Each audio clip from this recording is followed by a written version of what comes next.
Great day to be alive. I have a couple of things I want to highlight. First of all, is gratitude, right? As always, we want to start with gratitude. It is by far one of the most underrated, most important things that we have to embrace. Ooh, this is bad. That we have to apply on a day-to-day perspective. It's easy to fall into negativity. It's easy to fall into thinking about the bad stuff that's happening in life. But as I always say, you have to what you focus on expands, right? So if you're focusing on becoming successful, if you're focusing on winning, if you're focusing on your goals, then that exactly is what's going to expand in your life. But if you focus on failures, if you focus on things that are not important to you, the past, negativity, then that's what's going to expand. So remember that statement: what you focus on expands. In fact, write that down. What I focus on expands. Now, the second part to that is time. All right. So if what you focus on expands, if what I focus on expands, someone wanting to move forward in life, the next thing they're thinking is, okay, well, how long does it take for it to actually expand? And that is, I'm going to give the politically correct answer. It depends, right? So I can't give a specific number. I can't give an exact number because the time frame in which it will take for you to accomplish your goal quite literally depends on what the goal is. It depends on where you are from a mindset perspective, what kind of things you have to overcome. And when I say things you have to overcome, let's use one thing as an example. Let's say you are wanting to succeed in business.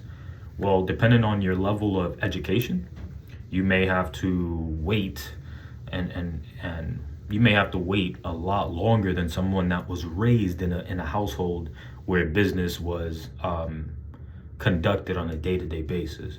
Whereas if you came from a household of poverty, you may have to allocate a lot more time into your mind, into your education, into mentorship, into getting around people that are actually doing it in order to change the time frame in which it will take for you to grow and do it. So I'm going to quick review some things that I wrote.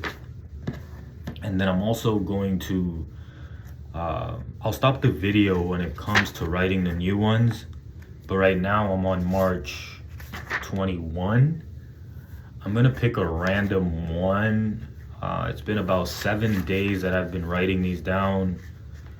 And we'll kind of break them down as I go through them and maybe make adjustments.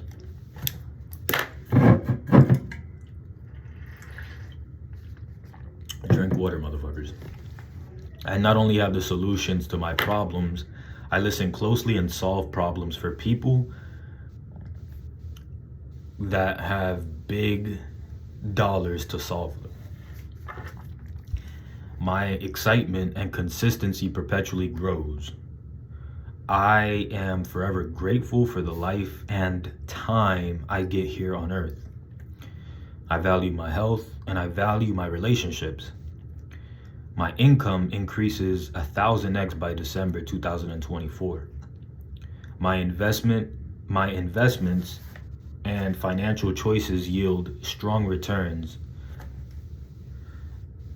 I attract the right business partners and women in my life. I am grateful for my consistency in the gym. I am grateful for the time that I habitually put toward my goals. I am grateful for the new home by 2024, December. So I'm grateful for my new home by December 2024. And this year, my life by far has changed for the better, and this is only the beginning. So that's some things that I wrote for March. I wrote that in March 15, 2024. I'm gonna pull up another one. That wasn't a lot. So I committed to writing these minimum 30 days straight, 10 affirmations or 10 goals. I am financially intelligent with physical proof as backing. I consistently value my health, my eating healthy. Oh, wait, that's bad. I consistently value my health by eating healthy and working out more times than not. I train with the best of the best all around the world and develop strong, lasting relationships where mutual value is consistently reciprocated. That was pretty deep, but I wanted to make sure I add value. Mutual value is consistently reciprocated because that's where healthy relationships are formed. If you're in a relationship where you're the only person contributing or giving, I would change my expectation of that relationship, right? I'm not gonna say 100% cut it out, but I would change my expectation. Put that relationship in the category of, okay, I'm just giving this person whatever it is that you're contributing without expecting anything in return, but limit the time that you limit the time with that individual. Because relationships are meant to bring value to each other, right? So if you have a relationship with someone, the goal is for that person to do something in your life where your life is becoming better and vice versa. You need to be making somebody else's life better. If you're around somebody that's wasting their time or wasting your time, you need to get away from them. And again, you could provide value to them, but do it from a distance. And the beauty about the internet is now you could provide value to the world without physically trading your energy, if you will, with that person. You could provide value to a lot of people without wasting your time, if you will. I find energy in my day-to-day work, which not only brings value to others, but fulfills me in ways words can't explain. Now, I'm starting to get a little corny on these, but for the sake of writing, I just wrote something. This was in March 12th. I make time for all things valuable to better living, things that apply to my life. Number 5, I consistently lead by example, helping others become the best version of themselves. I like that one. I am grateful and show appreciation through my day-to-day involvements. My thoughts are conducive to growth and continue to improve as time moves forward. I am grateful for my health and for proper perspective that I live by.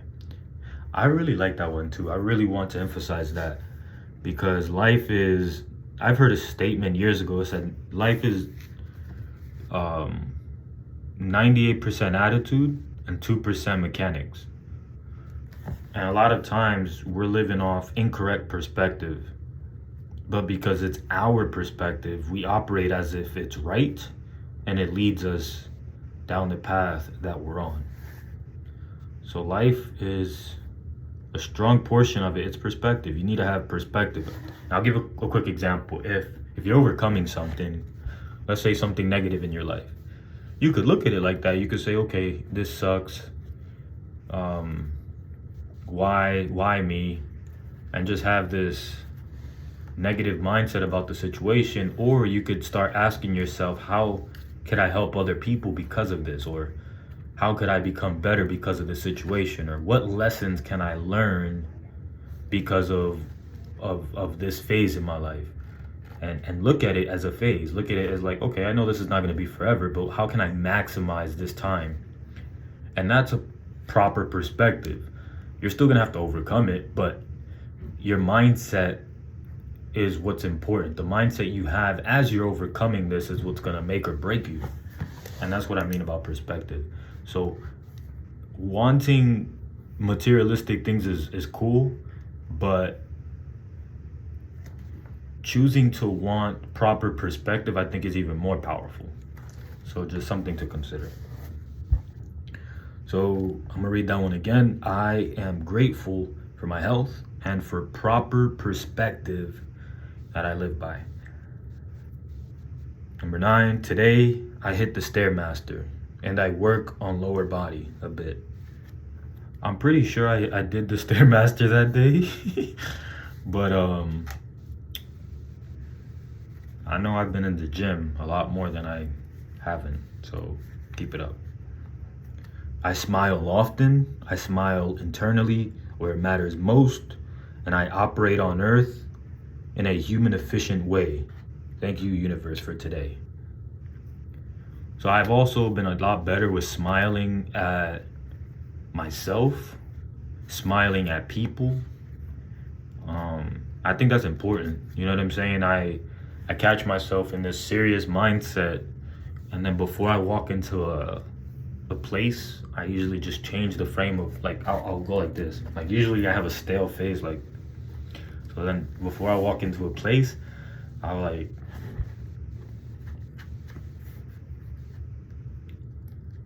and then I'll change my my my energy, my mindset.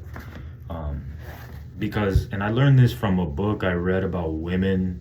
No, it was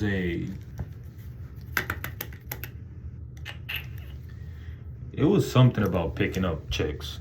But the point was that anytime you walk into a place, you wanna look like everything's okay. You don't want to look all serious. You don't want to look intimidating.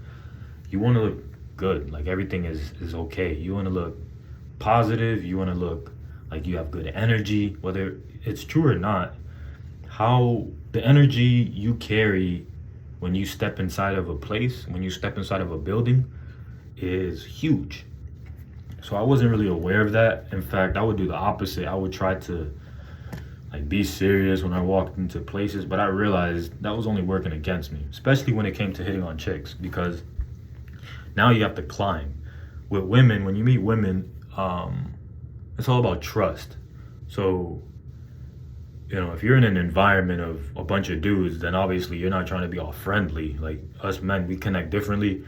But when you're trying to connect and seduce and attract women in your life, you can't, I mean, you can, right? You can, but you're just working an uphill battle versus that first interaction when you step inside of a building, when you step inside of a business and you look positive, you look like your energy is on top of it, like things are good, like you're happy, she's gonna pick up on that. Versus if you are coming in with the stale face, like you're all inside your fucking head, you're thinking about some business opportunity or an investment that you just made, you're not really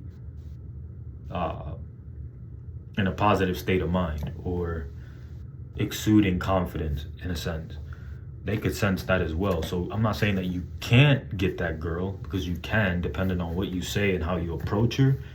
But it's going to be a lot easier if the first time she sees you, your energy was positive without you even having said anything to her.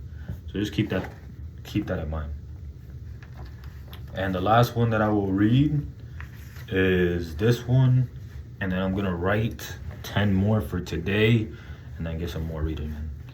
So number 1, health, 3 times minimum training. So at the very least, I have to train in the gym 3 times minimum. I could obviously do more, but at the very least, 3 times minimum every week. And that's doable. And is better than nothing. And like I said, you could always do more, which I usually do. Read. This has short and long-term benefits. So yeah, I gotta read more. And I could tell I gotta read more based on how I communicate. When I read, I have more enthusiasm, I'm more positive, my state of mind is a lot better than when I don't. It just is what it is. Talk to 3 people minimum per week. So I used to have this mentality of like anytime I talk to somebody, there's an intent behind it. So if it's about business, I want to, like I struck conversation the other day, last night, I'll give you an example. Last night I struck conversation with a dude I saw, pressure washing a business. It was around 2 o'clock and he was pressure washing a coffee shop late night. And I grabbed some coffee from Wawa, which was across the street from this coffee place. But as I was leaving, I pulled the truck over and I approached. And my intent behind it was to potentially bring value to him by offering services, by seeing if he had a marketing team behind what he does in his business, and then helping him get listed on multiple search directories, multiple websites.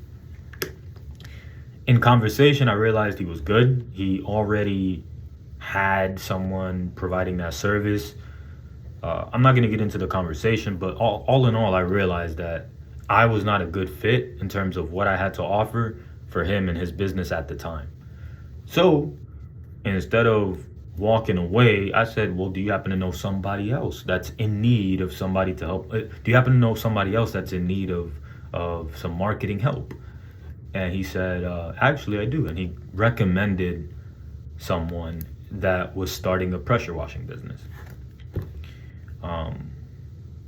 The point is that, I told myself I'm gonna start 3 conversations minimum per week in the marketplace.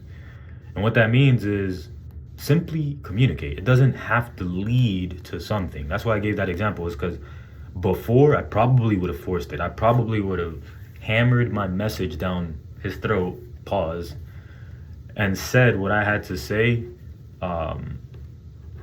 even if I knew that he didn't need it, right? So, and I do this with women too. I used to do it with women. There's times where if I approach a girl, I'm interested in her, I will still, try to get the number, even if the connection isn't there.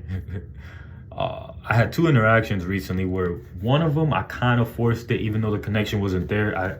I put my phone on the numbers tab, and then I handed it to her, like I showed her, but she was like, no. But the connection wasn't there, and I just kind of forced it just because, which is a bad example. But I was at Target the other day, and there was this freaking girl with a huge ass. I mean, just ginormous. And I struck conversation with her. And it was good. I didn't really show that I was hitting on her. I just kind of just struck conversation. We started talking about where she was from, how long she's been here. She came from Connecticut. She loves the difference. I cracked a couple jokes because she was waiting for HR at Target. And I was like, damn, I said some crazy, corny shit. But she was laughing and giggling a little bit. And to be quite honest, I could have shot my shot because the interaction was a little better there. So yeah, I kind of did the opposite, where I should have followed through and shot my shot with her and skipped out on the other one, but I did the opposite. But I know that in that second interaction, I told her, I said, awesome. Well, I said something positive, and I just kept it at that after a conversation. I didn't try to close. I didn't get her number. Like, she didn't, and I could have, I still could have closed, or at least tried to get the number closed. But it seemed like she was just answering my questions. There wasn't really a connection like that, but I also didn't insinuate that I was trying to hit on her either, right? So I like to be direct, but unfortunately in the marketplace you can't be super direct. But I think it's important for you to show intent. Like, I'm not trying to be a friend, you know what I'm saying? If I'm talking to you and I'm interested in you, I don't want to get your number without you knowing that I'm interested in you. I think that's deceiving if you don't. That's just my approach. Some people will take a completely different route, but for me, I'm not saying, tell her straight up like I'm trying to smash, but at the very least, let her know in a way that you're attracted to her, like compliment her, or make a gesture, like, or flirt, say something flirtatious or something, so that she's not confused about your intent behind starting that conversation. So with that second conversation, I didn't, even though internally she had a huge ass. I mean, she was attractive, but I didn't say anything in the conversation to to let her know like I'm attracted to you. So yeah. But it's a numbers game too, so you could only get this stuff right by doing it a lot. Where was I? Talk to 3 people minimum. Listen to audios. So I'm pretty good with audios. I've been listening to audios today. But yeah, continue listening to audios. Smile more. This is again me. So this is like day 7 of affirmations. And a lot of these stuff are going to be written over and over, but that's the point. After 2-3 months of me writing these goals down, I'm going to narrow down what's the thing that I keep writing every single week. And eventually those are going to be my goals. So I just started taking action. I didn't want to wait until everything was perfect, but I realized that as I read these, I realize some things I write over and over. Some of these goals I continue to write over and over, and that's good. That means that it's top of mind and it's important to me. So listen to audios, smile more, smile at people. So I've already seen this twice. I already wrote it twice. So that's important to me. You know, that's something that I'm going to continue working on and develop. New RV with strong income to maintain it and pay for fuel and enjoy it. So yeah, I want to have an RV outside of a home as well. I want to own an RV and just kind of live throughout the world. You know, I'm not a big fan of being in one place. I like to move. I like to travel. I like to be free. And there's something about being in an apartment that's just depressing, especially with the people that you have around you. If it's not like a up and up community, man, I'm not spiritual, but I believe in spirits. Is what I'm saying. Is, you know, if you could hear the neighbors' conversation, you could fucking feel the conversations too, if that makes sense. And some people may judge, like, nigga, what you talking about? I was like, nah, man, that shit is real. You could, energy is real. So, and I'm not gonna deny that shit. So, and I know it because I've driven all across the US. I've driven everywhere, in neighborhoods, different states, highways, all of it. And I could tell you, there's times where you cross a bridge. Even here where I currently live, there's where I live, and then there's a bridge where it is night and day difference. And anytime I cross that bridge, you could sense it, bro. It's just a different clarity. It's just a different vibe. It's a different pace. That's the best word. It's a different pace. It's not chaotic. It's peaceful, man. That's the best word I could say. It's just fucking peaceful. And imagine living in that. Imagine growing up in that versus the opposite. Imagine growing up in chaos. We as humans adapt to our environment, so that shit matters. So an RV essentially allows me to pull away, or a place with a ton of land and acres where I have room for my spirit to grow and breathe versus being right next to somebody. I like shit like that.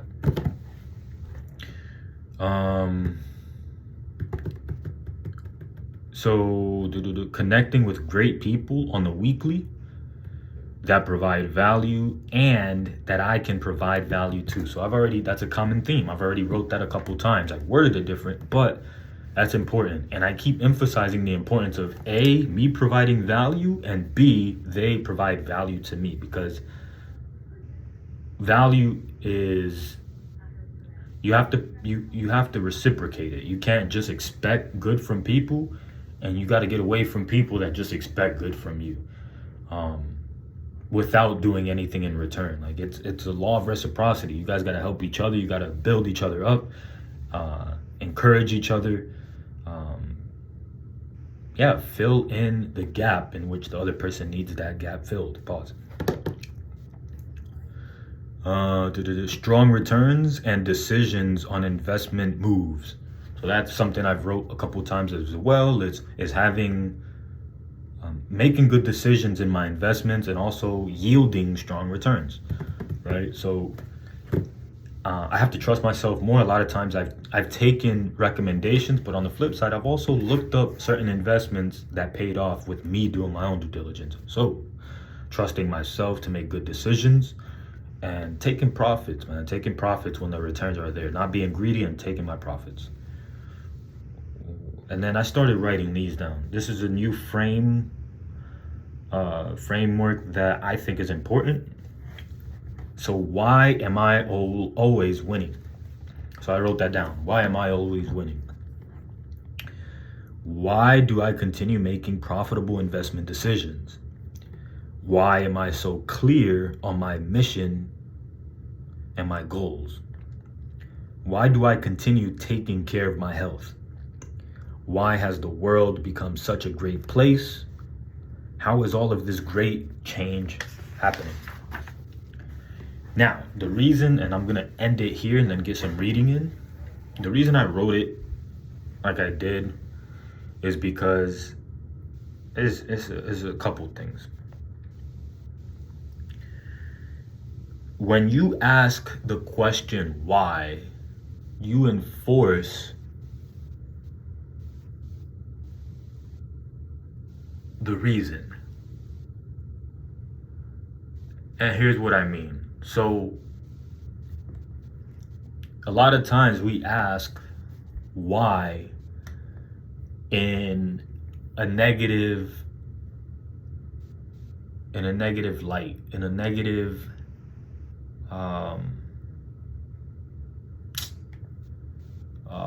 there's a word I want to use, but we ask why. I'll give an example. So if as a kid growing up, if you are not able to go somewhere, you say, why can't I go somewhere? Or if you grew up in poverty, you say, okay, why am I not rich? Or if, you couldn't get a girl, you say, man, why can't I get girls? Or if you're not good in school, you say, why am I not understanding this? Or why am I not good in school? And what we don't realize is that why question gets us the answer, but it's not the right one. And this is something I'm playing with. I am my own guinea pig. But I decided to start asking why questions in a positive light. So instead of saying, why can't I, or just, why don't I live this way? I started changing it to the affirmations that I'm writing. So why am I always winning, right? So earlier in one of my affirmations, I wrote, I am consistently winning. All of my thoughts are conducive to growth. So I would write something like, why are my thoughts always conducive to growth? And I'll get better with explaining the psychology behind it, the psychological hack behind it. But I believe that subconsciously my mind will find the answer to that reality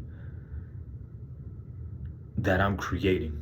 So affirmations partnered with asking why is that true, I think is injecting fuel into my affirmation and my goal and solidifying it as a reality. Could I be wrong? Yes, but I don't think I am. I really don't think I am. So that's why I wrote it that way. So why has the world become such a great place? How is all of this great change happening? I wrote that because I was seeing some crazy stuff on the internet, and all I could think about is like, how the fuck will this change? And I didn't know no other way than to write what I wrote there. Like, crazy stuff is happening, but there has to be a change. There has to be a way to change it, and it starts with me, of course, but I genuinely believe that macroly speaking, we could do better. We could do a lot better. So with that, I'm gonna get some reading in. I just wanted to give you a little insight. Wait, not reading. I still have to write my new ones. So I'm gonna write my new ones, and then I'm gonna get some reading in. In fact, I'm gonna do it live, March 21st. We are gonna start there. I am consistently improving every day. And then I'm gonna finish it off with, why am I consistently improving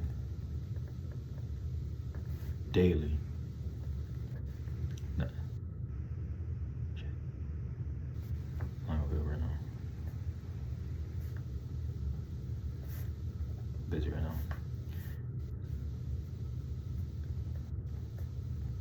I'm a bit. Hold on.